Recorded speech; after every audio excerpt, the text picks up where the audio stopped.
Sky, Freeview, Freesat and Virgin Media are just some of the ways you can listen.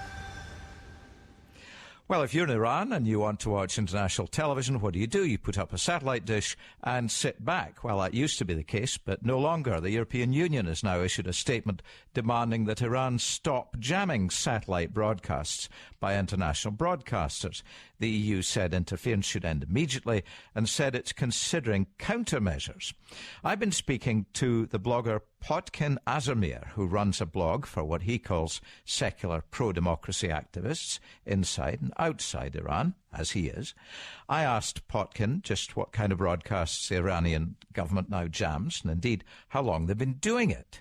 The very first time that any jamming happened, it was around about maybe 6 or 7 years ago. It was one of the anniversaries of the student uprising in July 1999. I think it was maybe the third or fourth anniversary of the event. And by that time, there were Iranian channels that were broadcasting from LA into Iran, and the regime was worried that it may entice more protests to mark the anniversary. And before the actual anniversary, they started jamming these televisions that were broadcasting from LA. The source of those jamming was found to be from Cuba, and then after some protest and some objections, it was stopped, and it didn't happen. And then we had the election protests. And by that time, we had the BBC Persian, which had started, and it become very popular. And we had this advent of citizen journalism, people taking footage of the protests, of the repression with their mobile cameras, sending the footage on YouTube and various television stations and broadcasting it. And literally, most of the population were tuned to the satellite channels outside Iran, completely ignoring the biased state TV.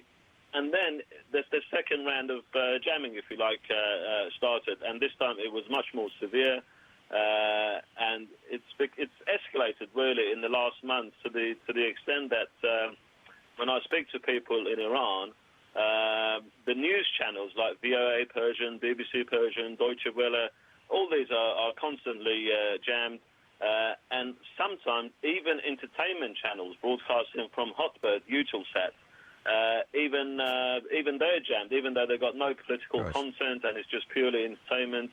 And the people in Iran can't even watch those either.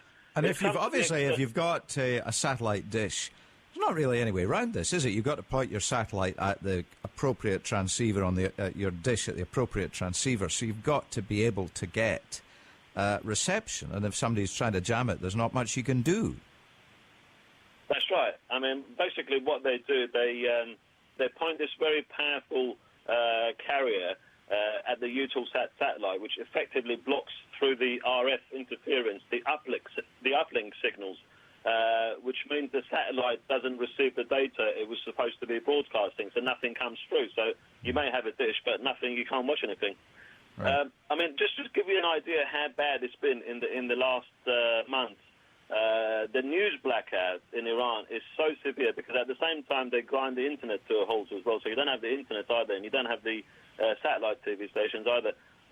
Many times now when we speak to people in Iran, they're asking us what's happening inside Iran.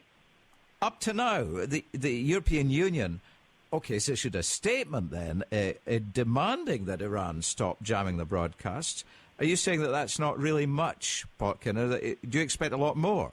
Well, those of us who know the Iranian government know that a statement alone is not enough to move the Iranian government. The Iranian government is using the satellite technology completely for its own use. They have several channels in several different languages broadcasting all kinds of propaganda to people around the world. And, if they're not playing the game, surely to me it's very justified for European Union countries to say, look, if you jam satellite signals, then we're going to stop you from using the satellite technology as well. And I don't think there would be a problem in the international community with that.